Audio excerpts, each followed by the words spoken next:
doy waar ndax sa démb sax ñoom bi ñuy débat ñu ngi wax ne Macky Sall ma ngoon États-Unis doon présenter projet am est-ce que tamit kàddu yooyu nga xamante ni tey yëkkati na ko ci États-Unis bi ñu ne am na droit de veto ci ëllëg ci élection bi nga xamante ni moom lañ jëmale ci secrétariat général bu ONU est-ce que mënul am gàllankoor. non c'est-à-dire am na ñoo xam ne yëkkati ñu loolu di ko wax. seen xalaatu bopp la.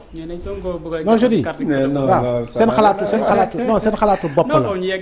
non dama ne seen xalaatu bopp la. ay nit la ces réseaux sociaux yi ñoom ñoo ko waxee noonu. fu bu leen neexee ñu xalaatee ko noonu parce que comme on dit rek nit ku nekk mooy xool mbir mu contextualiser ko nu mu ko neexee. mais j'ai encore une fois déclaration d'un homme politique sénégalais futur l'actuel premier ministre mënul bokk ak dara élection bu jëm ci ancien président. par rapport au poste de secrétaire général des Nations Unies. D'accord. dëkk yi war a doxal ak conseil de sécurité bi suba Amérique lu mu war a ànd ak lu mu warul ànd da nga war a xool kañ Trump ndax il veut d'un Africain à la tête de l'ONU loolu ngay wax. D'accord, très bien. xam nga voilà est-ce que Trump veut d'un Africain à la tête de l'ONU loolu kañ ngay wax. est-ce que Trump ne milite pas plus et mieux pour Grossi qui est argentin et qu'on le sait avec Xavier Milei du président argentin ils ont des relations particulières. particulière léegi Grossi boobu noonu est-ce qu'il n'est pas le candidat de Trump au finish loolu kañ question yi foofu c'est-à-dire que analyse bi si yooyu la nekk Momat.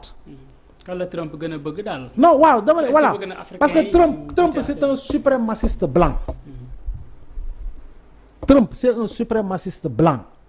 te Trump Michelle Bachelet bi amul chance devant Trump parce que Trump c'est rare mu jàppale jigéen. d'accord. ñu kii ko rek ñu doyen loo wax ci foofu. est-ce que non kàddu yi mënul xajamal. xalaatuma ko sax foofu moom xalaatuma ko sax parce que. Macky Sall dem ngeen foofu de. je me dis de toutes les façons d'après sondage bi génn semaine passée. Macky mooy jiitu ci intention yi ci chance yi. 38 et quelques pourcents. waxuma loolu rek mais je ne crois pas que oui parce que Sonko a fait une déclaration que. Donald Trump va mettre son veto sur un candidat du Sénégal non rien à voir non ça moom je ne crois pas foofu c'est les Nations Unies je crois que Nations Unies aussi dafa am nu muy fonctionner. D'accord. Il y a des paramètres te candidats yi foofu ku nekk dañuy xool sa profil ak yow la bi nga fi nekkee ce projet ak ce que tu vas exposer pour le monde les gens veillent sur ça hein. Ils vont surveiller tout ça voir un peu parce que Trump position bi États-Unis di am ça découlera d'un rapport fait par les Américains par les experts ces experts là ku si nekk ci ñoom sur le plan international politique droit humanité leadership personne de Macky Sall ou même personne de Kaneen ils vont analyser ça après experts ils vont donner un avis à la Maison Blanche les Américains vont prendre position voilà comment ça va se passer mais pas sur des coups de tête ça ne se passe jamais sur des coups de tête